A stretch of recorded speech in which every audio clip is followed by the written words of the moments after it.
καινούριο χώρο εκδηλώσεων, δράσεων, ομιλιών, ο οποίος θα είναι σημαντικά μεγαλύτερος από αυτόν εδώ. Είναι στο στάδιο της εξέλιξης των εργασιών.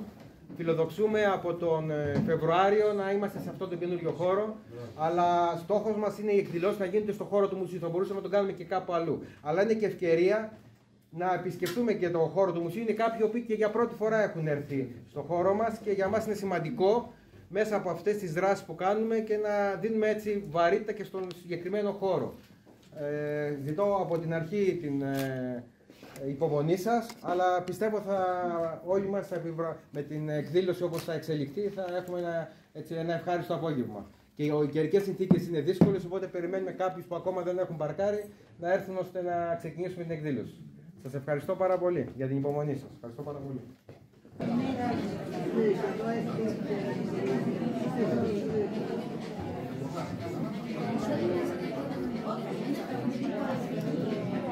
Μέχρι να έρθει ο μιλητής. Καμία αντίρρηση. Και μετά να τον ακούσουμε αναπόσπαστη. Τι λέτε? Ναι. Ωραία, ας ανέβουν οι χοροδοί. Ρούλα, ειδοποιείς από δίπλα τις κυρίες. Να σας καλωσορίσουμε. Ο Σύλλογος Μικρασιατών Καλαμάτας με την χοροδία του, με κάποια μέλη από τη χοροδία του, δεν είμαστε όλοι σήμερα. Δεν θα χωρούσαμε άλλωστε. Και το σύνολο μικρών μουσικών. Ο Σύλλογος είναι πολύ περήφανος για αυτό το σύνολο, διότι συνεχώς ανανεώνεται με καινούρια μέλη, παιδάκια τα οποία μόλις ξεκινήσανε τη μουσική τους διαδρομή, είτε με αφορμή τον ίδιο το Σύλλογο, είτε επειδή σπουδάζουν στο μουσικό σχολείο, είτε επειδή αγαπάνε τη μουσική και έχουν μόλις ξεκινήσει τις σπουδές τους σε ένα άλλο οδείο ή σε μουσική σχολή, ή ήρθαν απλά σε επαφή με τα μέλη μας, είδανε τι κάνουμε και αποκτήσαν εμπιστοσύνη στο ένστικτό τους και χωρίς να έχουν ακόμα διανύσει πολλά χιλιόμετρα, βλέπετε, θα δείτε μάλλον, τι ωραία που όλα μαζί συμπράττουν. Είναι μια εμπειρία ζωής και φυσικά και η χοροδία ωφελείται από αυτό, διότι είναι μεγάλη χαρά και τιμή οι ώριμες φωνές να έχουν τη δροσιά των νέων ανθρώπων. Μιλώ για παιδιά από δημοτικό μέχρι και γυμνάσιο, λύκειο δεν υπάρχει ακόμα εδώ. Πού το? Αχ ναι, δεν το έχω συνειδητοποιήσει ότι είναι πρώτη λυκείου ακόμα. Μαριάννα, με συγχωρείς. Ωραία. Θα ξεκινήσουμε με ένα πολύ αγαπητό σκοπό, το τζακιτζί. Έναν άνθρωπο ο οποίος ήταν αγαπητός από όλους τους λαούς της Ανατολίας, κυρίως από τους Έλληνες, αλλά από Τούρκους οι οποίοι πιστεύαν στον άνθρωπο, στη δικαιοσύνη και στην ψυχική δύναμη του να νικάει το καλό, το κακό. Λοιπόν, έτοιμοι?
σας καλωσορίσουμε στο Πολεμικό Μουσείο Καλαμάτας.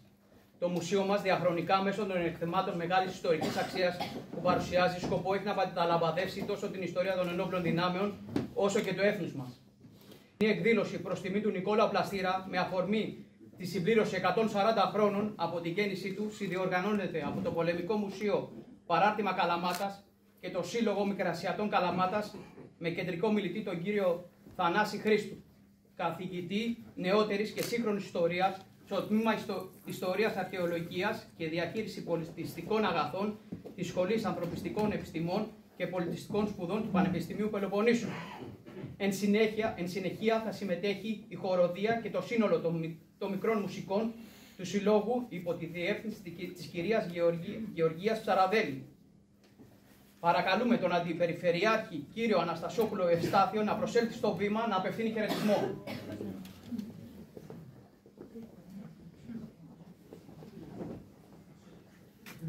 Καλησπέρα σε όλους. Να χαιρετήσω την παρουσία του διοικητή του 9ου Συντάγματος, τον εκπρόσωπο της αεροπορίας και των άλλων σωμάτων ασφαλείας, τον κύριο καθηγητή φυσικά, τον κύριο Αντιδήμαρχο Φάβα Γιώργο και τον εκπρόσωπο του Λιμενικού, την εκπρόσωπο, βεβαίως και τον Σύλλογο των Μικρασιατών Καλαμάτας, ο οποίος είναι πάρα πολύ δραστήριος και βρίσκεται βέβαια και στον κατάλληλο χώρο. Μπορεί να είναι στριμωγμένος ο χώρος, αλλά όπως είπε και ο υπεύθυνος του μουσείου εδώ της Καλαμάτας, διοικητής, ο κύριος Κορομιλάς, προορίζεται πολύ γρήγορα να έχει ένα νέο χώρο στο ισόγειο που θα εξυπηρετούνται για άτομα με ειδικές ανάγκες, ώστε να είναι προσβάσιμο από όλους και μεγαλύτερος και πιο ευρύχωρος. Θερμά συγχαρητήρια στον κύριο Κορομιλά για αυτές τις πρωτοβουλίες που παίρνει. Πολύ σημαντικό το σημερινό αφιέρωμα για τα 140 χρόνια από τη γέννηση του Μαύρου Καβαλάρη, ενός ανθρώπου που ήταν άριστος στρατιώτης, στρατηγός και πολιτικός και ο οποίος πέθανε φτωχός. Θα μας τα πει ο κύριος Χρήστου. Σημασία έχει λοιπόν ότι τέτοιοι άνθρωποι είναι πάρα πολύ σημαντικοί για την πατρίδα και έχουμε υποχρέωση να γνωρίζουμε και λεπτομέρειες από την ιστορία τους. Γι' αυτό λοιπόν αξίζουν πάλι θερμά συγχαρητήρια στον κύριο Κορομιλά αλλά και στον Σύλλογο Μικρασιατών για όλη αυτή την διοργάνωση και να πω ότι τελευταία το Πολεμικό Μουσείο Καλαμάτας έχει γίνει γνωστό. Υπήρχε εδώ και αρκετά χρόνια. Τα τελευταία όμως κάνα 2-3 που έχει την ευθύνη ο κύριος Κορομιλάς έχει αναδειχθεί όχι μόνο σαν μουσείο αυτό καθεαυτό αλλά και με το αντικείμενο που πρέπει εδώ μέσα σε αυτούς τους χώρους να ακούγεται διαρκώς και αυτό το έχει καταφέρει και γι' αυτό είμαστε και εμείς πάρα πολύ ευχαριστημένοι από όλη αυτή την δραστηριότητα. Θερμά συγχαρητήρια και πάλι και καλή ακρόαση και καλή βέβαια ο καλός ο λόγος θα είναι του κυρίου Χρήστου που είναι γνωστός και πάρα πολύ έμπειρος και θα μας ικανοποιήσει όλους. Να είστε καλά. Παρακαλούμε τον Αντιδήμαρχο κύριο Φάβα Γεώργιο να προσέλθει στο βήμα να απευθύνει χαιρετισμό.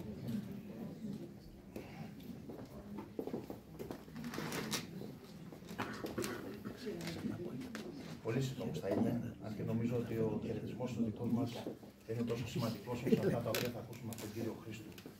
Σήμερα, κύριε Διοικητά του 9ου Συντάγματος του Πεζικού, αξιότιμοι εκπρόσωποι των σωμάτων ασφαλείας και των στρατιωτικών αρχών, εκπρόσωποι φορέων, κύριε καθηγητά, κύριε Κορομιλά, αγαπητοί φίλοι μικρασιάτες, και εγώ με τη σειρά μου θα ήθελα να μεταφέρω το χαιρετισμό του Δημάρχου Καλαμάτας και του Θανάση Βασιλόπουλου για την επιτυχή έκβαση αυτή τη σημερινή εκδήλωση, η οποία είναι επιτυχής.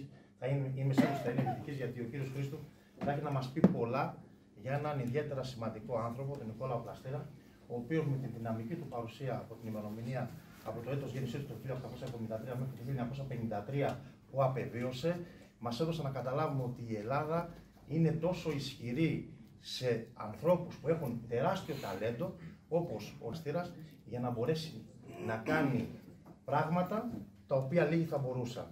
Ο Νικόλαος Πλαστήρας, λοιπόν, ο οποίος γεννήθη από μια φτωχή οικογένεια στην Καρδίτσα, σε ένα χωριό της Καρδίτσας, κατάφερε από 19 το 1893, όπου κατατάχθηκε στον ελληνικό στρατό, μέσα από σωρία μαχών την οποία έδωσε στον Μακεδονικό αγώνα, στους Βαλκανικούς πολέμους, στον Πρώτο Παγκόσμιο Πόλεμο και στον Δεύτερο Παγκόσμιο Πόλεμο, να καταλήξει αντιστράτηγος του ελληνικού στρατού και βέβαια να έχει πλούσια πολιτική δραστηριότητα και φυστερέσει 3 φορές πρωθυπουργός της χώρας. Βέβαια ήταν ολιγόμενες οι 2 πρώτες και ένα έτος νομίζω η τελευταία, αλλά ήταν σημαντική η παρουσία του για την ανασυγκρότηση της χώρας, ιδιαίτερα τη μεταπολεμική περίοδο. Θεωρώ ότι ο κ. Χρήστος θα μας πει αναλυτικά για την προσωπικότητα, αυτή την εξέχουσα προσωπικότητα του Νικολάου Πλαστήρα, η οποία είναι σημαντική για να μπορούν να την γνωρίζουμε όλοι και να τη μαθαίνουν τα παιδιά μας, για να γνωρίζουμε τις δυνατότητες που έχουμε ως φιλοί, ως Έλληνες και τις οποίες, αν τις αναπτύξουμε, σίγουρα μπορούμε να έχουμε μια εξέχουσα θέση στον παγκόσμιο χάρτη. Σας ευχαριστώ πολύ, να είστε καλά. Καλή επιτυχία στην εκδήλωση.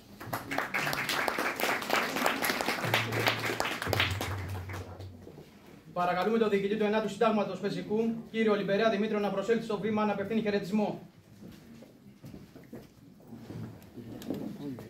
Δύο λόγια θα πω εγώ.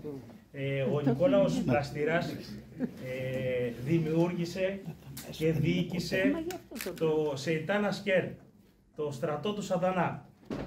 Το Σεϊτάν Ασκέρ δεν ήταν άλλο από το 542 Σύνταγμα Ευζώνων.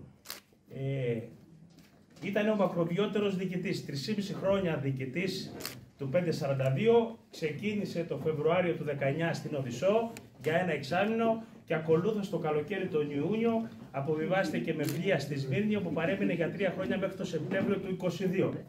Εγώ είχα την τύχη να διοικήσω αυτό το σύνταγμα για 2 χρόνια. Ήμουν διοικητής του 542 Συντάγματος Ευζώνων από το Μάιο του 21 μέχρι το Μάιο του 23, όπου τοποθετήθηκα διοικητής εδώ στο 9ο Ζικού. Αυτό που θα ήθελα να πω μόνο, για να μην πω και ξεκινήσω να μιλάω, κύριε καθηγητά, γιατί πραγματικά είναι ένα θέμα που το ξέρω, γιατί στην Κάλυμνο, εκεί που ήμουνα, είχαμε κάνει πολλές εκδηλώσεις και έπρεπε να γνωρίζω και σαν διοικητής που ήμουνα. Θα πω λίγο για τη σημερινή ιστορία του 542. Το 542 από το 2003 και μετά έχει έδρα την Κάλυμνο και μια περιοχή ευθύνης ιδιαίτερα σημαντική, το βόρειο σύμπλεγμα των Δωδεκανήσων, που ξεκινάει από την Ψέριμο, έχει την Κάλυμνο, η οποία Κάλυμνο έχει την Καλόνυμνο μπροστά με 2 φυλάκια που είναι ακριβώς δίπλα στα Ήμια, συνεχίζει βορειότερα που είναι η Λέρος, η Πάτμος, Λειψή, Μαράθη, Αρκή, Φαρμακονήσι, που έχουμε 3 φυλάκια τώρα επάνω. Υπήρξα πραγματικά διοικητής εκεί το 542 και το 542 έχει τοποθετηθεί σε τέτοια θέση που είναι αντάξια του Νικόλαου Πλαστήρα, που ήταν και, όπως είπα πριν, ο μακροβιότερος διοικητής του. Σας ευχαριστώ πάρα πολύ, δεν λέω κάτι άλλο. Καλή συνέχεια να έχουμε στην τελική.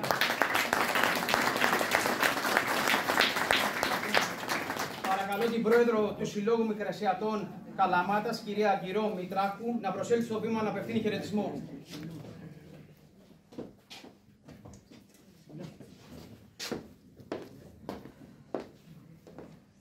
Καλησπέρα σας και καλώς ορίσατε. Δεν θα κάνω προσφωνήσεις, έκαναν ήδη προηγούμενοι. Θέλω να σας καλωσορίσω σε αυτόν τον υπέροχο χώρο. Να ευχαριστήσω τον κύριο Κορομιλά, τον Διευθυντή του Πολεμικού Μουσείου, που μας έκανε την πρόταση να κάνουμε αυτή τη συνεργασία και αυτή την εκδήλωση. Επίσης, να ευχαριστήσω τον καθηγητή, τον κύριο Χρήστο, που ανταποκρίθηκε αμέσως στο τηλεφώνημά μου να κάνουμε αυτό το αφιέρωμα στον Νικόλαο Πλαστήρα. Όταν με πήρε ο κύριος Κορομιλάς τηλέφωνο, μου λέει να κάνουμε καλλινού. Ναι, και σκεφτήκαμε και κάνουμε την πρόταση για τον Νικόλαο Πλαστήρα, μιας και θέλαμε να τον τιμήσουμε για αυτά που προσέφερε και είναι και 140 χρόνια από τη γέννησή του. Να ευχαριστήσω επίσης την κυρία Ψαραδέλη, τη χωράρχη μας, τα παιδιά τους και όλους εσάς που είστε απόψε μαζί μας. Να είστε καλά και καλή ακρόαση.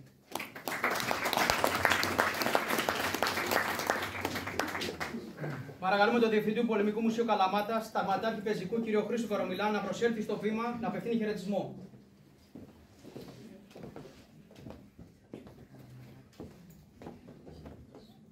Θα μου επιτρέψετε να πω και εγώ δύο λόγια ως υποδεσπότης. Καταρχήν, σας ευχαριστώ όλους για την παρουσία σας, κύριε Αντιπεριφερειάρχα, κύριε Αντιδήμαρχε, κύριε Διοικητά του 9ου Συντάγματος, κύριε Καθηγητά, κύριε εκπρόσωπε της 120 που πάντοτε έχουμε εκπρόσωπο εδώ, κύριε εκπρόσωπε των Αποστράτων, κύριε Παναγιωτοακόπουλε, κύριε εκπρόσωπε του Λιμενικού Σώματος, που και εσείς είστε συνεπείς πάντοτε στις επισκέψεις σας εδώ. Επίσης, θα ήθελα να πω ότι η σημερινή σας παρουσία υποδηλώνει ότι πράγματι χρειάζεται ένας καινούριος χώρος και αυτό το οποίο το επόμενο διάστημα, όπως σας έχω ήδη πει και υποσχεθεί, θα γίνει πράξη. Όσον αφορά τον πλαστήρα, γιατί κάνουμε αυτή τη σημερινή ομιλία, θα πρέπει, και είμαι χαρούμενος που βλέπω παιδιά νέα που είναι εδώ σήμερα σε αυτήν την εκδήλωση και πραγματικά ανθρώπους νέους που ήρθαν και ακολουθήσουν αυτήν εδώ την ομιλία. Είναι σημαντικό να γνωρίζουμε και να αναγνωρίζουμε κάποιους ανθρώπους οι οποίοι έδρασαν στο παρελθόν, διατήρησαν ζωντανό το έθνος και θα έλεγα ότι ήταν πρωταγωνιστές σε διάφορες φάσεις οι οποίες ήταν πάρα πολύ δύσκολες για το ελληνικό έθνος. Ένας από αυτούς ήταν ο Νικόλαος Πλαστήρας, ο οποίος διακρίθηκε όχι για τα πλούτη του, όχι για κάποιο άλλο θα έλεγα κάποια οικογενειακή κατάσταση στην οποία υπήρχε, διακρίθηκε στον αγώνα, διακρίθηκε στο μέτωπο και αυτό το αναγνώρισε και το έθνος. Όταν τον έκανε 3 φορές πρωθυπουργό της χώρας, έναν άνθρωπο από μια ταπεινή οικογένεια, υποδεικνύει ότι ο Νικόλαος Πλαστήρας διακρίθηκε μόνο και μόνο για την τόλμη του, για το αίσθημα ευθύνης το οποίο έφερε. Άρα λοιπόν θα πρέπει εμείς οι νεότεροι τουλάχιστον να γνωρίζουμε και να σεβόμαστε τη μνήμη κάποιων ανθρώπων οι οποίοι ήταν πρωταγωνιστές. Στην ιδιοσιογραφία δεν θα δούμε πολλές φορές τέτοια άτομα να προβάλλονται. Άρα λοιπόν η υποχρέωση του Πολεμικού Μουσείου να διατηρεί την ιστορική μνήμη. Και βέβαια είναι, θα έλεγα, είμαι ευχαριστημένος γιατί ο Σύλλογος Μικρασιατών υπηρετεί και εξυπηρετεί αυτή την ανάγκη. Ακριβώς διατηρεί όρθια την ιστορική μνήμη, το δέντρο της μνήμης και της παράδοσης το κρατάτε και το διατηρείτε και είμαστε υπερήφανοι στην πόλη που υπάρχει ένας τέτοιος σύλλογος. Κυρία Μητράκου, στο πρόσωπό σας ευχαριστούμε όλους που είναι σήμερα παρόντες. Το δείχνετε άλλωστε με την παρουσία σας, τα παιδιά τα οποία εδώ είναι οι χοροδοί και θα κάνουμε σίγουρα πάρα πολλές και άλλες εκδηλώσεις, είμαι σίγουρος. Δεν θέλω να πω κάτι άλλο, σας ευχαριστώ πάρα πολύ. Πιστεύω ότι θα έχουμε ένα βράδυ το οποίο πραγματικά θα αξίζει να το θυμόμαστε. Κύριε Καθηγητά, σας ευχαριστούμε. Ο κύριος Χρήστου δεν θέλει πολλές κουβέντες να πει, θα πει ο ίδιος. Έχει ένα ελάττωμα σε εισαγωγικά, ξεχνάει πάντα το λόγο του, το γράφει και το λέει απ' έξω. Γιατί είναι πραγματικά ένας πάρα πολύ δυνατός ομιλητής, ο οποίος έχει αυτή τη δυνατότητα. Κλείνοντας, έτσι για να ελαφρύνουμε και λίγο την ατμόσφαιρα, εύχομαι στο διοικητή του 9ου Συντάγματος, αφού ήταν διοικητής σε αυτή την ιστορική μονάδα, να έχει την εξέλιξη και στο στρατό, αλλά και στην πολιτική που έχει ο Νικόλαος Πλαστήρας. Να είστε καλά, σας ευχαριστώ πάρα πολύ.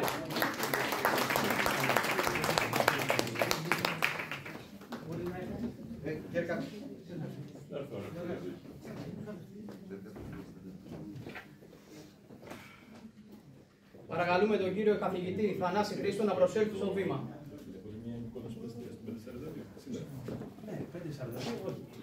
Γενικά πρέπει να κάνει και το όνομα του Νικόλα Χριστό για επίπεδο. Όχι, 542 είναι μαϊζόνο λέγεται. Καλησπέρα κυρίες και κύριοι, χαίρομαι που σας βλέπω. Πραγματικά είναι βαριά η παρακαταθήκη που άφησε ο Νικόλαος Πλαστήρας. Μια εμπνευσμένη προσωπικότητα, πολύ δυνατός, είναι άνθρωπος ο οποίος είναι η επιτομή, είναι η συνέρεση, ξέρετε, του στρατιωτικού, ο οποίος καταφέρνει από πολύ ταπεινή κοινωνική καταγωγή να ανέλθει στο ύπατο αξίωμα του πρωθυπουργού της πατρίδας μας, χωρίς άλλες περγαμηνές, αλλά μόνο με το ήθος, την ευτολμία του, την ευτυχία του, την υφαλιότητά του και κυρίως τη ρηξική ελευθερονοσία, πρέπει να σας πω, της πολιτικής πραγματικότητας. Διότι όντως θυμόμαστε και θυμούμε τα 140 χρόνια, θα έλεγα τα 143 χρόνια, διότι η ιστορία δεν έχει κανένα πρόβλημα να παρακολουθήσει και τις γκρίζες στιγμές της, διότι όντως γεννήθηκε στις 5 Νοεμβρίου του 1880, ωστόσο πραγματικά προσέφηκε τότε στο πρωτοδικείο της Καρδίτσας, της ιδιαίτερης του πατρίδας, όπως μας λέει ο εμπειριθέστερος μελετητής, πρέπει να σας πω, της πορείας του Νικόλαου Πλαστήρα, για να κάνει αυτή την ηλικιακή διόρθωση, προκειμένου να ενταχθεί στις τάξεις του στρατού και ξεκίνησε από λαμοφύλακας, πρέπει να σας πω, Ένας άνθρωπος ο οποίος είχε δύναμη ψυχής και κυρίως σε αυτές τις κρίσιμες περιστάσεις, πρέπει να σας πω, του εθνικού βίου, είπε πράγματα που δεν τολμούσε κανείς να πει ούτε να συλλάβει, πολύ δε περισσότερο να διατυπώσει, και επίσης με το ήθος και την ευπροσιγωρία του να επιβάλλει στον εθνικό μας βίο. Γεννήθηκε πραγματικά σε αυτό το ταπεινό και άσημο χωριό, πρέπει να σας πω, της Καρδίτσας πριν από 143 χρόνια. Ένας άνθρωπος ο οποίος, πρέπει να σας πω, έζησε στις παρυφές της Οθωμανικής εξουσίας, διότι ξέρετε πάρα πολύ καλά ότι ο ζωτικός χώρος της Θεσσαλίας ήρθε με την περίφημη συνθήκη της Κωνσταντινούπολης που υπογράφηκε στις 2 Ιουλίου του 1881 στον εθνικό κορμό και ουσιαστικά τόνωσε την πατρίδα μας. Τόνωσε κυρίως σε ψυχολογικό επίπεδο, διότι μετά από αυτή την ανέμακτη ενσωμάτωση, όπου ασφαλώς, κύριε της Περιφερειάρχα, πρέπει να σας πω, είχαν χυθεί πολύ κρουνοί αίματος, άλικου ελληνικού αίματος, προκειμένου να έχουμε αυτή την ενσωμάτωση της Δευτέρας Ιουλίου του 1881. Νικόλαος Πλαστήρας, πρέπει να σας πω, αν θα ήθελε κανείς να περιηγηθεί σε αυτές τις πολύ όμορφες αίθουσες αυτού εδώ πέρα του οικογενειακού, της οικογενειακής ατμόσφαιρας του Πολεμικού Μουσείου, πρέπει να σας πω, στήθηκε ως στρατιωτικό μουσείο, και επειδή υπηρέτησα πριν από αρκετά χρόνια στο Πολεμικό Μουσείο, ιδρύθηκε και ξεκίνησε την πορεία του στρατιωτικό μουσείο, διότι υπήρχαν άλλες δυσκολίες στην εποχή εκείνη. Όμως μετονομάστηκε και νομίζω ορθώς πλέον σε Πολεμικό Μουσείο, παράρτημα πλέον του κεντρικού κορμού του Πολεμικού Μουσείου της πατρίδας μας, με αποτέλεσμα, αν θέλει κανείς να περιηγηθεί στις αίθουσες αυτές, θα καταλάβει ότι ο Νικόλαος Πλαστήρας είναι η συνέρεση όλων αυτών των εθνικών αγώνων, που δεν ξεκινούσαν, ξέρετε, από μια στήρα προσέγγιση της πατριδογνωσίας και του αναστοχασμού, αλλά ξεκινούσε, κυρίες και κύριοι, πρέπει να σας πω, από αυτή την διάθεση που είχε ο κοσμοπολίτης, εξωχωρίτης, εξωελλαδικός ελληνισμός, να ενσωματωθεί στην εθνική πατρίδα. Και εξηγούμε ότι όλοι οι εξωχωρίτες θεωρούνταν, όπως και ο Ελευθέριος Βενιζέλος, οι Έλληνες οι οποίοι συνειδητοποίησαν την εθνική τους ταυτότητα και κυρίως την εθνική αποστολή, όντας ευρισκόμενοι υπό τον Οθωμανικό ζυγό. Αυτός λοιπόν ο Νικόλαος Πλαστήρας ξεκίνησε, εντάχθηκε από νεαρός, υπηρετώντας τη στρατιωτική θητεία στην πατρίδα, στις ένοπλες δυνάμεις στην εποχή εκείνη, και κατάφερε πραγματικά κάτω από πολύ και δύσκολες και αντίξωες συνθήκες, περνώντας διαπυρός και σιδήρου, περνώντας δηλαδή από το Μακεδονικό αγώνα ήδη το 1907. Πρέπει να σας πω, πήρε την πρωτοβουλία, ενώ ήταν ενταγμένος στις σειρές του ελληνικού στρατεύματος, να αποτολμήσει, να διανοηθεί να πάει και να προσεγγίσει και τον Στέφανο Σαράκη, προκειμένου να πάνε στα Γεννησά, διότι εκεί πραγματικά στη λίμνη των Γεννησών εξελισσόταν το πιο σημαντικό κομμάτι του Μακεδονικού αγώνα, μιας και η βουλγαρική εξαρχία την εποχή εκείνη, η βουλγαρική προπαγάνδα είχε απλώσει τα μπλοκάμια της.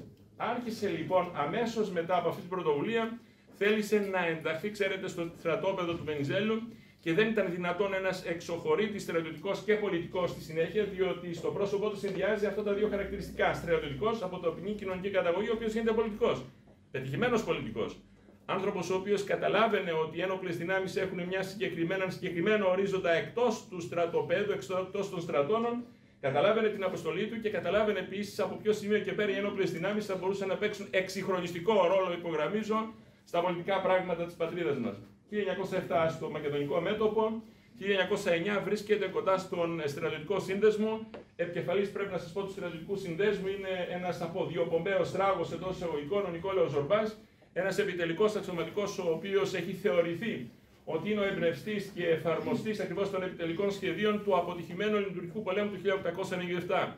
Σε αυτόν η δυναστεία των Γκλίξπουργκ ρίχνει όλα τα βάρυτα, διότι ήθελε να αποενεχοποιήσει ακριβώς το πουλά της. Ασφαλώς όμως αυτό δεν περνούσε στις τάξεις του ελληνικού στρατεύματος, διότι όλοι γνωρίζονταν ο ένας με τον άλλον, με αποτέλεσμα αυτόν να επιλέξουν ως την εμβληματικότερη επαρχία του 20ου αιώνα για να το αναθέσουν ακριβώς στην αρχηγία του στρατιωτικού συνδέσμου, ο οποίος στα ξημερώματα της 15ης Αυγούστου του 1909 κηρύσσει ακριβώς το κίνημα, το οποίο είναι η αφετηρία του αστικού εξυγχρονισμού της πατρίδας μας. Διότι, επαναλαμβάνω, άνθρωποι στρατιωτικοί σαν τον Νικόλαο Πλαστήρα και σαν τους υπόλοιπους είχαν πλήρη συνειδητότητα ότι ο στρατός, οι ένοπλες δυνάμεις, έφταναν μέχρι εκείνου του σημείου που ήταν δυνατόν να εκαθαριστεί ακριβώς το παλαιοκομματικό κατεστημένο και η διαπλοκή. Από εδώ και στο εξής, από το 1909 και εντεύθεν, βλέπουμε τον Νικόλαο Πλαστήρα να αναδεικνύεται, να αναλύσεται στις τάξεις του ελληνικού στρατεύματος πάντοτε επραχθία. Ποτέ ο Νικόλαος Πλαστήρας, είναι μια διεθνής πρωτοτυπία, δεν πήρε το βαθμό του ακολουθώντας ακριβώς την ρυθμικότητα της στρατιωτικής επιτηρίδας. Είναι μια σπάνια περίπτωση ενός ιδιοφυούς ανθρώπου, ενός ευπατρίδη. Ενός ανθρώπου ο οποίος ακούσε, πρέπει να σας πω, την πατρίδα στα σωστά της όρια. Δηλαδή δεν ήταν ούτε υπερβολικός, ήταν ο ζηλωτής αλλά ταυτόχρονα ο ενσυνείδητος, ξέρετε, προστάτης ακριβώς των εθνικών δικαίων. Γι' αυτό πρότεινα στην αγαπητή και σεβαστή φίλη μου την κυρία Ρούλα Αργυράκου, την κυρία Αργυλούρα Μητράκου, την κυρία Μητράκου, αλλά και στην κυρία Ψαραδέλη, ότι ο Νικόλαος Πλαστήρας, πραγματικά ο Άγιος της προσφυγιάς, ο Μαύρος Καραβαλάρης, ο Σεϊτάν Ασκέρης, που ήταν επικεφαλής του στρατού του διαβόλου την εποχή εκείνη, ουσιαστικά ήταν ο εμπνευσμένος υπερασπιστής, πρέπει να σας πω, αυτής της μικρασιατικής προσφυγιάς. 1912-13 στη Βαλκανική Εποπία διπλασιάζεται η πατρίδα μας και σε εδαφική διάσταση, δηλαδή φεύγουμε από τις 62.000 τετραγωνικά χιλιόμετρα και φτάνουμε στις 120.000 τετραγωνικά χιλιόμετρα. Φεύγουμε από τον πληθυσμό των 2.600.000 ψυχών και πάμε στα 4.700.000 πηχές, αλλά κυρίως αναδύεται από αυτή την αναμέτρηση η ψυχολογική, ξέρετε, ενθάρρυνση. Αυτή η αισιοδοξία που έχει ο ελληνισμός, ένας ελληνισμός, κυρίες και κύριοι, πρέπει να σας πω, στηριζόταν σε αυτούς τους ανθρώπους, σε αυτούς τους αυτοδίδακτους στρατιωτικούς, οι οποίοι είχαν την παιδεία ακριβώς αυτής της συλλογικότητας και κυρίως έβλεπαν ότι ο ελληνισμός έπρεπε να φτάσει εκεί που τα όρια της συνειδητότητας, εκεί που χτυπάει και το τελευταίο καμπαναριό της τελευταίας Ορθόδοξης Ελληνικής Εκκλησίας. Αυτός λοιπόν, πρέπει να σας πω, πέρασε διαπυρός και σιδήρου, πέρασε επίσης μέσα από τις μιλόπετρες του εθνικού διχασμού της πρώτης εμφύλιας αντιπαράθεσης του Πρώτου Παγκοσμίου Πολέμου κατά τον 20ο αιώνα και τον βλέπουμε επίσης να παίρνει μέρος στην εκστρατεία της Ουκρανίας, όπου ακόμα και σήμερα δυστυχώς οι ομόδοξοι Ρώσοι, Σοβιετικοί, δεν μπορούν να συγχωρήσουν ότι συμμετείχαμε, ξέρετε, στην Ουκρανία, στην εκστρατεία στην μεσημβρινή Ρωσία, όπου ασφαλώς οι Έλληνες στην εποχή εκείνη πίστευαν ότι ο δρόμος προς τη Μικρά Ασία περνάει από την Ουκρανία. Με αποτέλεσμα σε αυτή την εκστρατεία, πρέπει να σας πω, την ολιγόμενη των 4 μηνών συμμετείχαν όλες τις στρατιωτικές προσωπικότητες, οι οποίες διακρίθηκαν αργότερα στο πολιτικό βίο. Αναδιεκρίθηκαν, κυρίες και κύριοι, πρέπει να σας πω, κυρίως για την ανιστεροβουλία τους και την ευπατρία τους. Ανάμεσα σε αυτούς ξεχωρίζει ο Νικόλαος Πλαστήρας και από τότε πρέπει να σας πω είναι ο διοικητής του 542 Συντάγματος Ευζώνου, που και εγώ είχα τη τιμή και τη χαρά, πρέπει να σας πω, να ακούσω παιδιόθεν έτσι αφηγήσεις από τους ανθρώπους οι οποίοι συμμετείχαν, από τις SPS οι οποίες συμμετείχαν στο 542 Σύνταγμα στη Μικρασιατική Ενδοχώρα. Και κυρίως επίσης πρέπει να σας πω ότι αρκετά χρόνια αργότερα, στις 29 Νοεμβρίου του 1994, παρουσιάστηκε στο 542, που κατοικοέδρευε την εποχή εκείνη στο Μεσολόγγιο, με αποτέλεσμα να γνωρίσω σπουδαίους αξιωματικούς όπως καλή ώρα ο κύριος Λιπερέας, οι οποίοι είχαν βαθύτατη γνώση ακριβώς αυτής της ιστορικής διαδρομής. Ο μακροβιότερος διοικητής, ακούσαμε από τον τωρινό διοικητή του 9ου Συντάγματος. Σας εύχομαι να υπερβείτε κι εσείς με μια δεύτερη μετάθεση, όχι να πάτε εκεί, αλλά να έρθετε εδώ. Εν πάση περιπτώσει, έχετε και προσδοκίες έτσι και φιλοδοξίες στην πολιτική, να βγείτε και στην πολιτική, όπως είπε ο κύριος Κορομιλάς. Άλλωστε, από εδώ η ιερή παρακαταθήκη, ο κύριος Αναστασόπουλος, ο κύριος Φάβας, όλοι οι κύριοι εδώ κτλ. Νομίζουν ότι μπορούν να μας δείξουν αυτόν τον δρόμο. Ίσως και ο κύριος Κορομιλάς. Οπότε, κάθε καλό. Κλείνω αυτή την παρένθεση για να σας πω ότι ο Πλαστήρας πραγματικά είναι η επιτομή της. Κυρία Ψαραδέλη, θα κρατήσω το 20 λεπτά, δηλαδή διανύσει τα 10 λεπτά. Θα πρέπει να σας πω ότι διακρίθηκε στο μικρασιατικό ορίζοντα για τον απλούστατο λόγο, διότι έπιασε όλες αυτές τις παραμέτρους που χρειαζόταν ο ελληνισμός στην εποχή εκείνη, προκειμένου να επιτύχει το εγχείρημα των Ελλήνων, διότι πρέπει να σας πω η εκστρατεία της Ελλάδας στο μικρασιατικό ορίζοντα έχει επικριθεί. Ακόμα και σήμερα, 100 χρόνια από αυτό το έπος, γιατί ήταν έπος, έχουμε ξεχάσει τις ηρωικές και ένδοξες σελίδες. Λένε πολλοί, λέμε και εμείς, οι οποίοι είμαστε πεπισμένοι για μια ιστορική, μια ορθή, μια ισορροπημένη ιστορική ερμηνεία και προσέγγιση, ότι πραγματικά τι θέλαμε στα βάθη της Ανατολίας. Ήταν όμως, ξεχνάμε ποια ήταν η περιραίουσα ατμόσφαιρα της εποχής.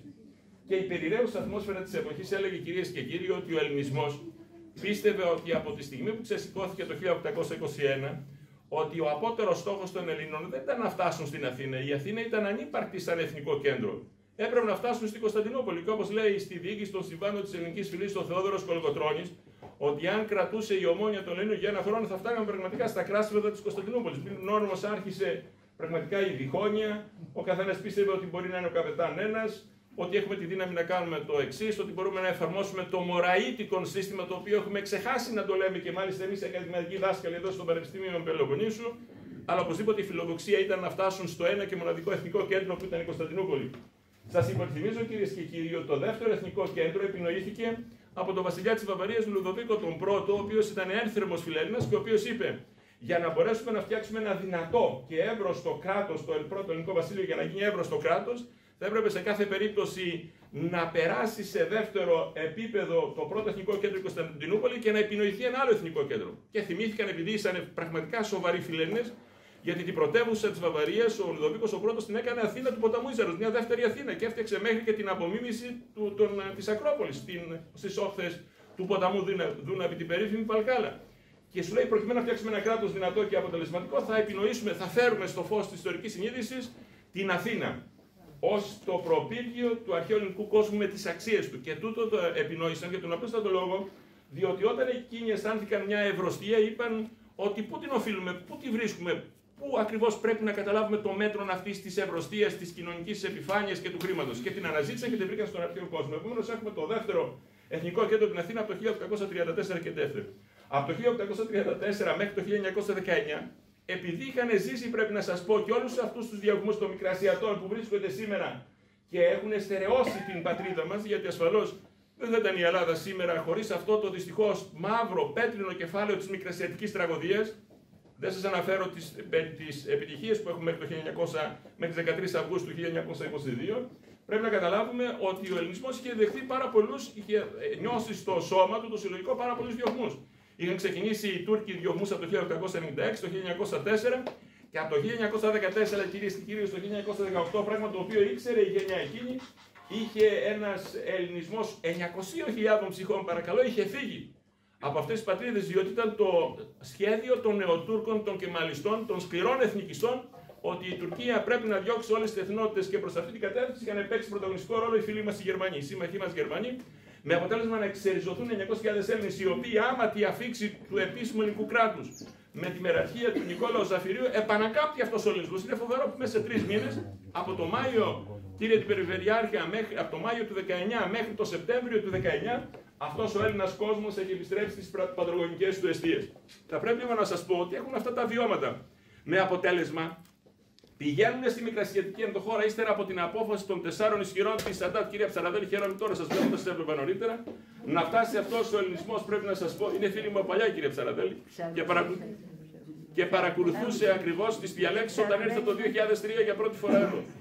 Οπότε πρέπει να σας πω ότι αυτός ο ελληνισμός ήταν αποφασισμένος να φτάσει εκεί για τα ιερά και τα όσια της πατρίδας του, της μεγάλης Ελληνίδας πατρίδας του. Δεν πήγε εκεί, ξέρετε, για υπερηριστικούς λόγους, όπως λένε εκ των υστέρων πολλοί, θέλοντας να εξυπηρετήσουν, ξέρετε, κάποια σχέδια, τα οποία νομίζουν ότι χάρη ακριβώς αυτής της, θα μπορούσε να πει κανείς, προσέγγισης, της εικονοκλαστικής προσέγγισης της ιστορίας, θα προσποριστούν κάτι άλλο που ούτε και οι ίδιοι έχουν ξεκαθαρίσει στο μυαλό τους, θέλουν να καταλάβουν, τι θέλουν να προσποριστούν.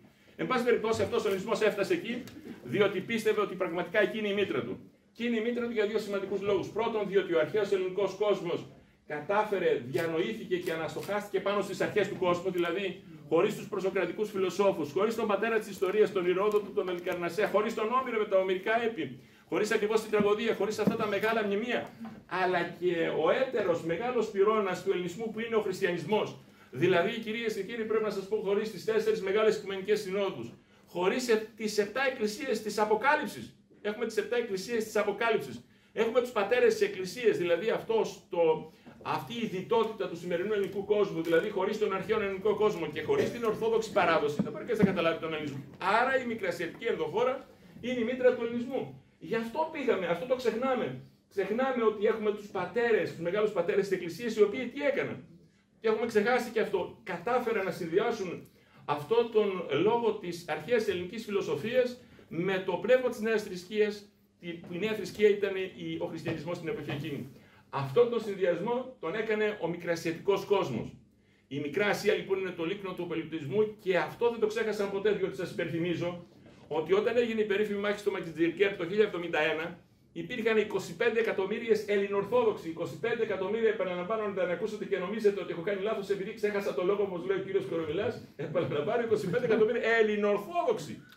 Στη Μικρασιατική Χερσόνησο, τη στιγμή που εμφανίζονται με δειλό τρόπο, αυτοί οι πρώτοι Σελτζούκοι Τούρκοι δεν υπερβαίνουν τους 50.000 πληθές. 1071 μέχρι το 1353 μειώνεται, πέφτουν από τα 25 εκατομμύρια Ελληνορθόδοξοι, πέφτουν στα 22. Και αυτοί οι Τούρκοι, αυτοί οι πρώτοι Σελτζούκοι Τούρκοι, από 50.000 μόλις που φτιάχνουν τα 2 εκατομμύρια. Όταν κάνει κανείς ένα μεγάλο άλμα στον χρόνο, βλέπει κανείς ύστερα από τις φοβερές εκατόμβες αίματος, ελληνικού αίματος, ελληνορθόδοξου αίματος, αυτά τα 25 εκατομμύρια του 1071 και τα 3 τα 22, γίνονται γύρω στα 3,5 με 4 εκατομμύρια φτάνουν στις παραμονές του 1821, διότι έχουν συστηματικές γενοκτονίες. Αυτό ήξεραν. Αυτή είναι η κουλτούρα τους, ξέρετε. Εμείς αγαπάμε τους γείτονες. Ο ελληνισμός διακρίνεται για τον κοσμοπολιτισμό και όχι την νησιακή. Προσπαθεί να ενσωματώσει πάντοτε όσα φύλλα ήρθαν στον εθνικό του κορμό. Κύριε Διοικητά, που πρέπει να σας συγχαρώ για αυτήν την ωραία πρωτοβουλία, αυτό έκανε πάντοτε ο ελληνισμός.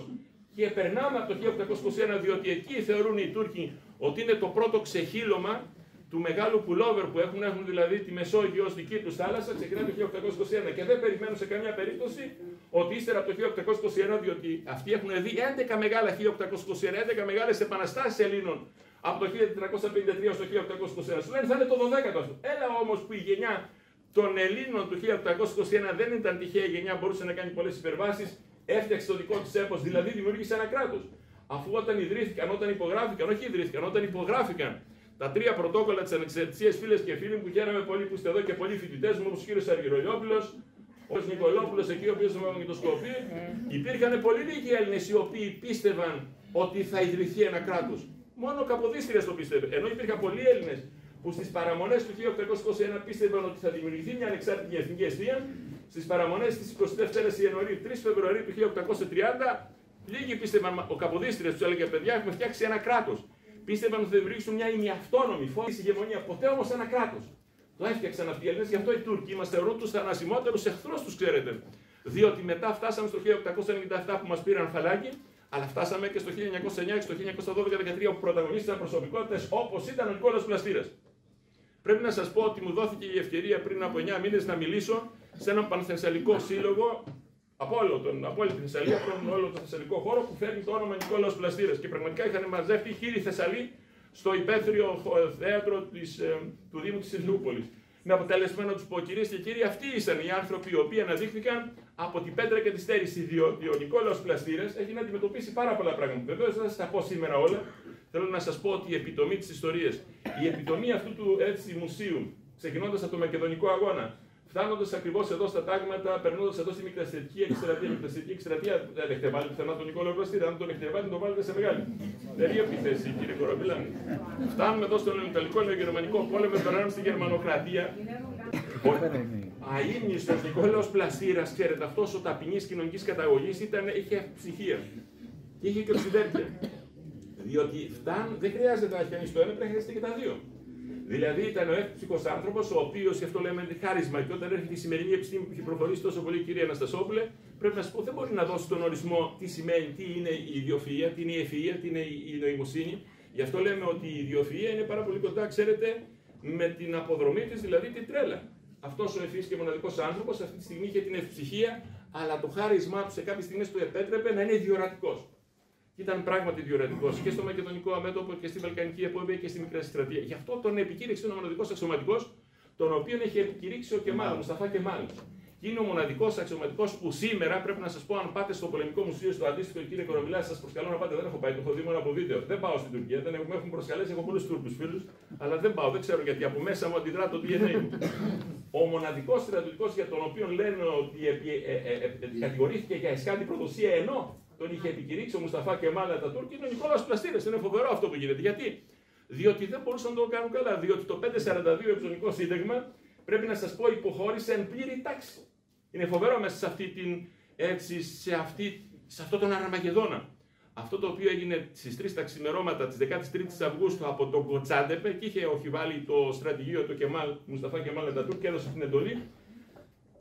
Ξεκίνησε ένας απόλυτος Αρμαγεδόν. Ξέρετε τις Αρμαγεδόνες? Υπάρχει μια ταινία. Αλλά δεν σας παραπέμπω στην ταινία, σας παραπέμπω περισσότερο στη βιβλική περιγραφή του Αρμαγεδόνους. Η απόλυτη κόλαση.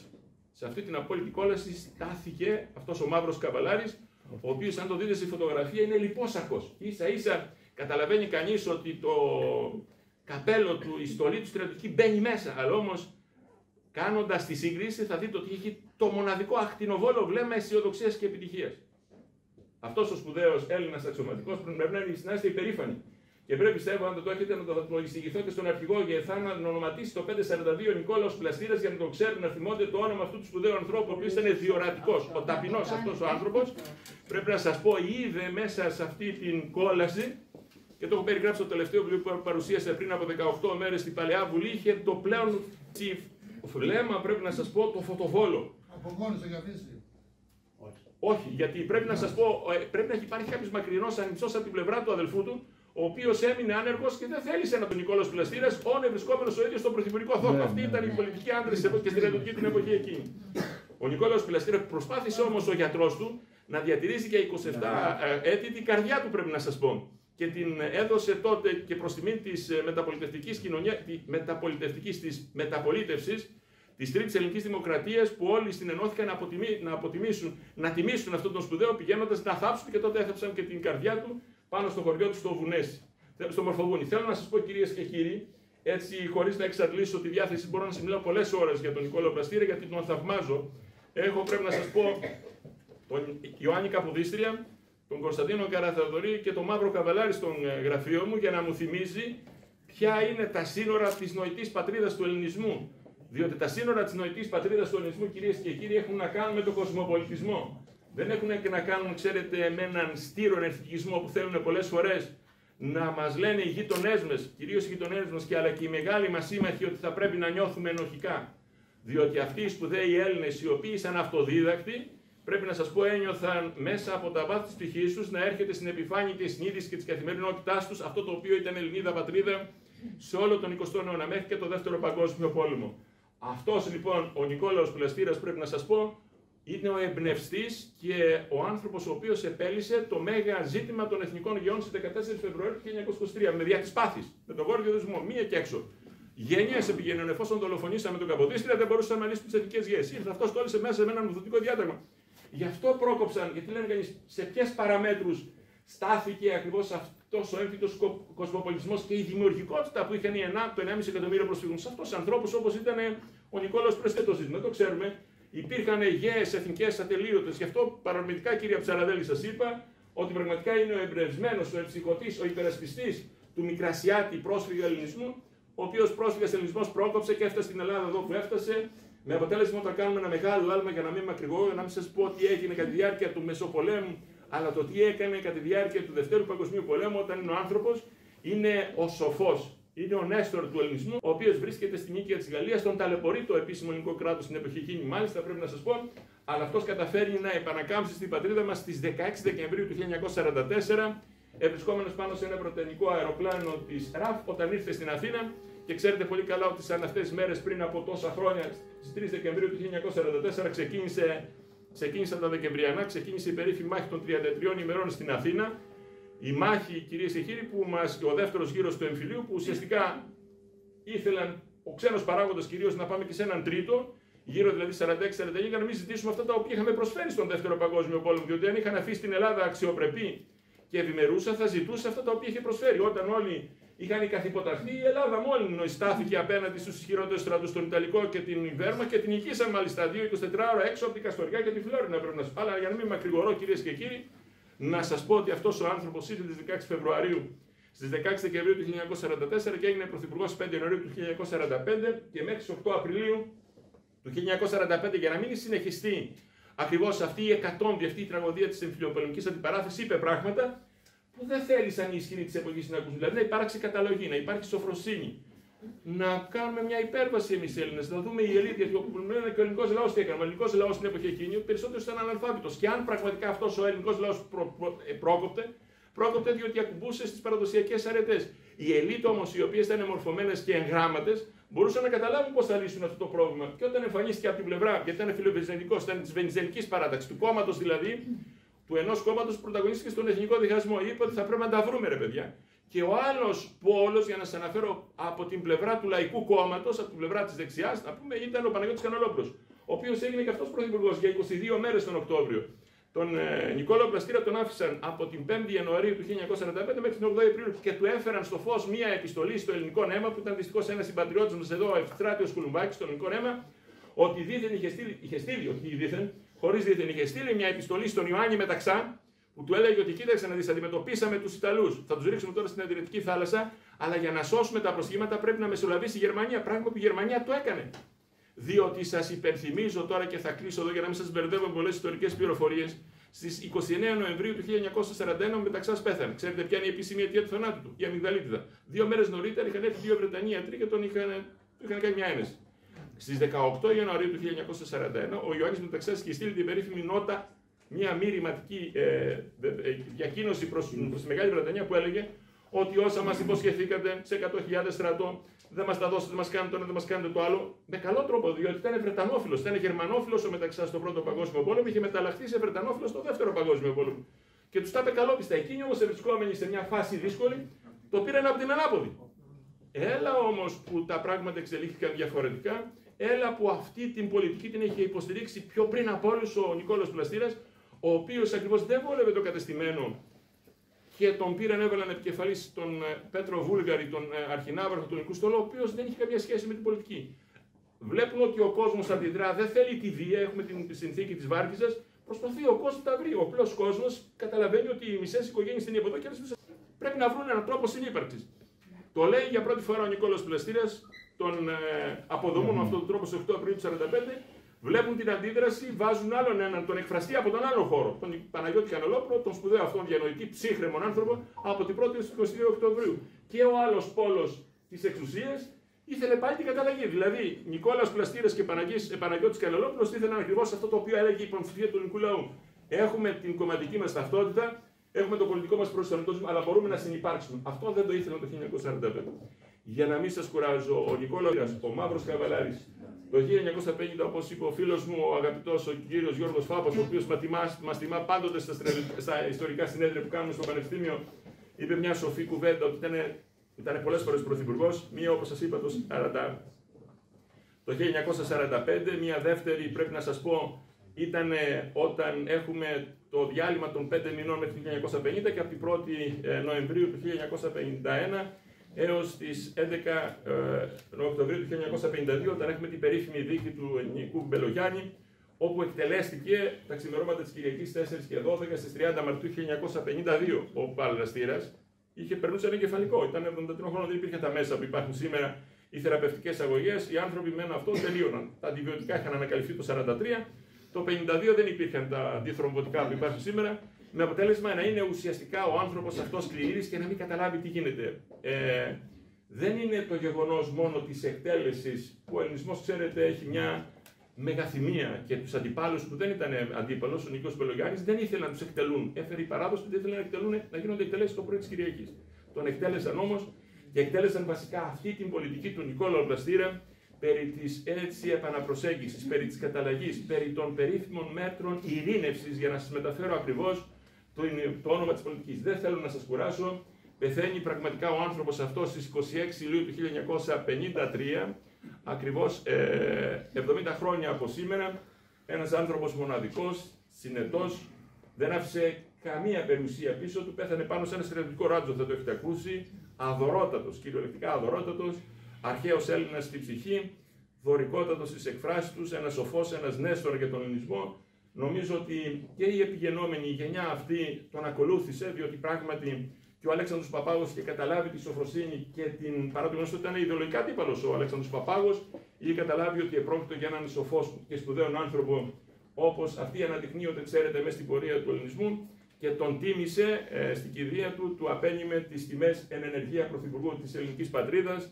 Αλλά οπωσδήποτε η σκιά, ξέρετε, του Νικόλαου Πλαστήρα πλανάται μέχρι σήμερα, φτάνει στο σήμερα και φτάνει για να διδάξει ότι πραγματικά ο ελληνισμός όταν θέλει μπορεί.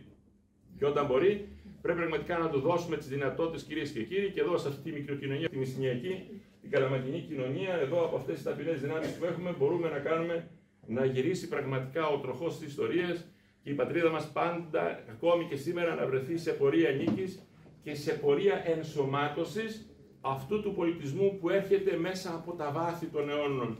Και αυτή η γενιά του Νικόλαου Πλαστήρα το κατάλαβε, το πάλεψε με τόση δύναμη ψυχής και θα ήθελα. Μπορεί να μην γνώρισαν οι άνθρωποι που δημιούργησαν τις προϋποθέσεις να βρεθούμε όλοι σήμερα εδώ και να ακουστούν αυτές οι απόψεις. Εύχομαι να μην σας κούρασα, έχω υπερβεί τον λόγο μου κατά 8 λεπτά.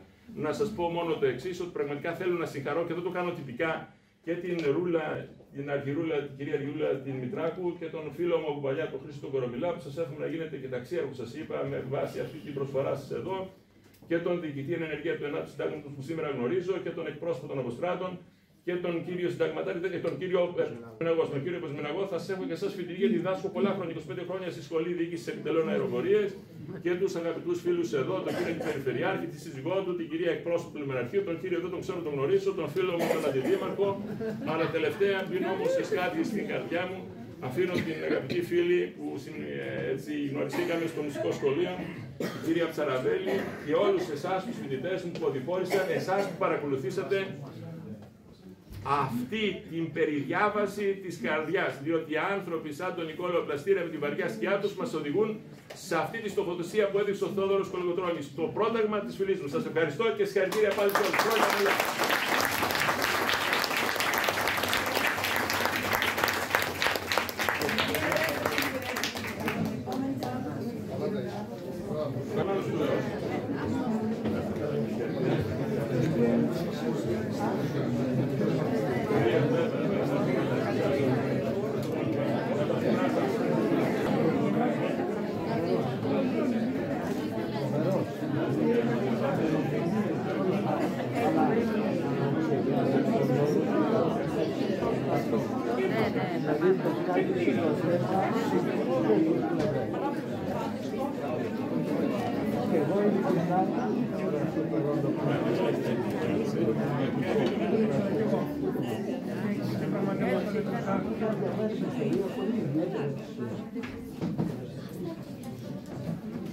Κλείνοντας, λοιπόν, αυτή θέλω να ελπίζω την πρώτη συνάντηση, εύχομαι να οργανώσετε, έχετε τη θέληση, έχετε και τα μέσα, έχετε και τη συνεργασία όποτε τη ζητήσετε.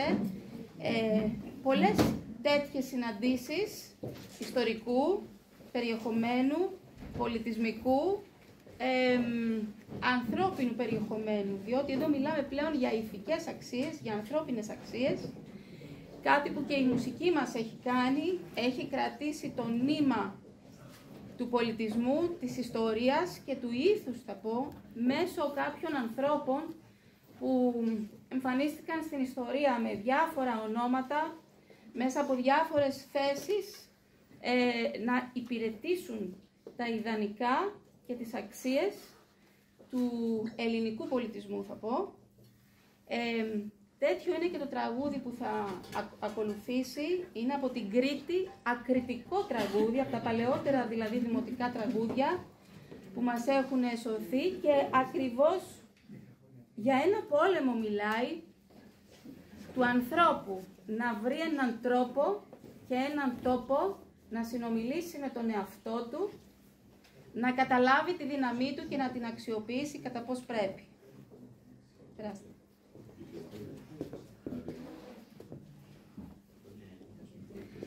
Αυγής της αυγής θα σηκωθώ. Πολύ γνωστή μελωδία. Θα δείτε γιατί. Είμαι σίγουρη όμως ότι δεν γνωρίζετε αυτά τα λόγια που θα ήθελα πάρα πολύ να προσέξετε.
ακούσει αυτά τα λόγια?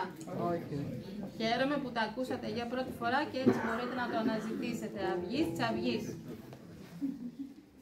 Και θα κλείσουμε με ένα πολύ γνωστό και αγαπητό ρυθμό σε εμάς, το συρτό καλαματιανό, που έρχεται όμως από τη Μακεδονία.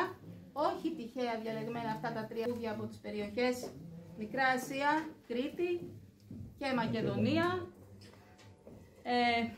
Δεν χρειάζεται να σας εξηγήσω, θα ακούσετε τα λόγια, μπορείτε να τα επαναλαμβάνετε μαζί μας.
Βλέπετε ότι όταν υπάρχουν συνεργασίες οι οποίες δεν γίνονται τυχαία, ο ένας μπορεί να ενδυναμώσει το λόγο του άλλου.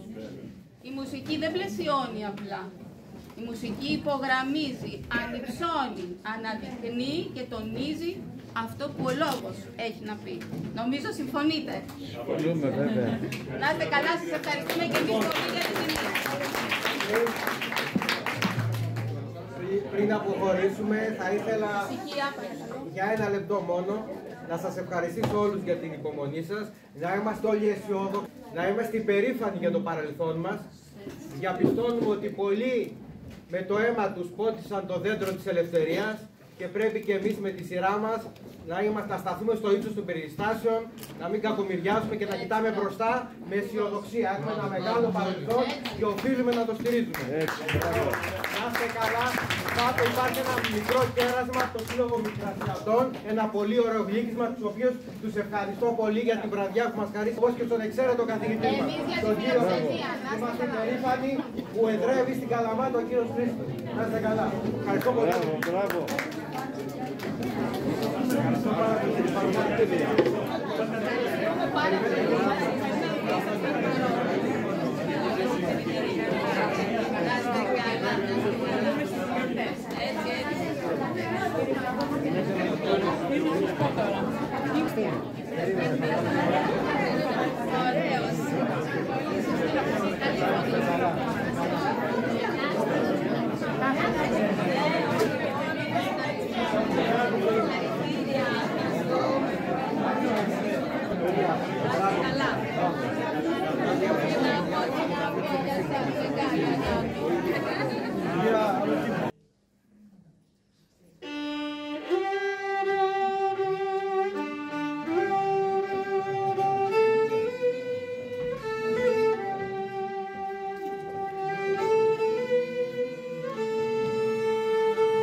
κατρακυλήσει σαν του Νόε την αρχαία Κιβωτό. Πάμε! Γιο, γιο.